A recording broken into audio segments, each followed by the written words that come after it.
My dad was he was awesome. I mean, he was in the Air Force. He served our country for many years. He was always around, which was awesome. Can't say much about the way I was brought up. I mean, it was great. It was a good experience. It was a good childhood, and I know that it's a stark difference from what you've told me about yourself. So growing up as a little boy, my image that I chased was the personality of my father, my earthly father, which was never in my house. So my idols and the people that I looked up to were either gangbangers, drug dealers, whoremongers, things like that. Those were the people that I looked up to because those were the people that were around me. And eventually I became that. But it's crazy, even though he's locked up now and we have a better relationship, Nate, it's crazy because I'm chasing the image of him when I really wanted him to chase who I was. I wanted him to follow and see me and seek after me as much as I've sought after him. But and I was willing to sacrifice my life just to have a father on my side and just to have that relationship that most people don't have. Were you chasing it because you wanted acceptance from your father, or were you chasing it because you thought it was what you wanted to do? I wanted his image in me. I wanted him. I wanted his presence.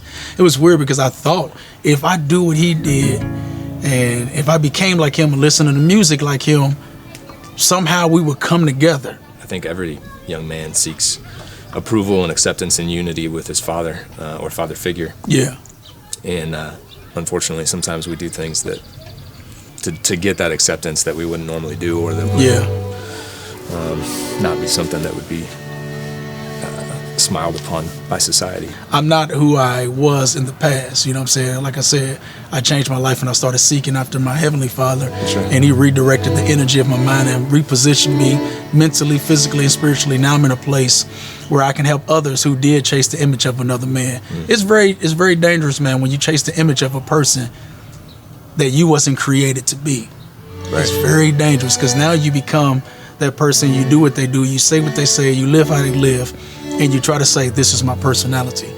Yes, I had some very similar ways that he had, and I still do, but that's not who I wanted to become. T.D. Jakes said some one time, he was talking, he said he was shaving one day, and his son was in the mirror with him. His son can look at him and see who he's going to become, and he can look at his son and see who he was. When I looked in the mirror, Nate, I saw no one. Wow.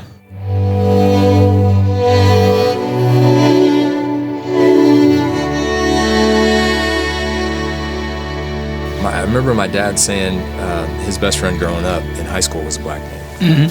And didn't think anything of it. I mean, I wasn't really raised to think anything different. So I had a really good experience growing up with him, just seeing the way that he interacted with people, seeing the way that he treated people, seeing the way that he carried himself. I think I had a pretty good role model with that, and I think it helped shape me as a young man just to look at everybody the same. I do wish that the conversations could have been more real growing up. I don't know if I was necessarily sheltered from it, but I wasn't exposed to it. You know what I mean? I get it. I don't know that they went out of their way to keep me from it, like sheltering me from something. But they didn't go out of their way to show me what was really going on in the world. You know, I've had this thought as a father with my own kids, like they've got this awesome time period, this little bubble of time where everything's good. You know, they don't realize how broken and messed up the world actually is. How much of the outside of the bubble do I want them to see? So one of the things that I was thinking about and sharing with my daughters and my wife is to educate my kids daily, not only on just Black history, but history period. Because the worst thing that can ever happen as a leader, as a father in my household, is for my daughter to get sideswiped by America or different people or different ethnicities around her, and they make her believe what they think she should believe. But if I educate her and I instill greatness and information in her, it'll change her view on things. But as a father, that's one of the main things that I want to do, because if I am in charge of my household and God puts me in position to do this, and it's my place and it's my duty to lead peacefully, it's my duty to lead with integrity and to make sure that I'm teaching them how to respond to the situation instead of react. Yeah, absolutely. The conversation is daily and ongoing. And honestly, one of the best things that somebody can do right now is just turn off the TV, put the phone down and go and talk to your neighbors. Yeah.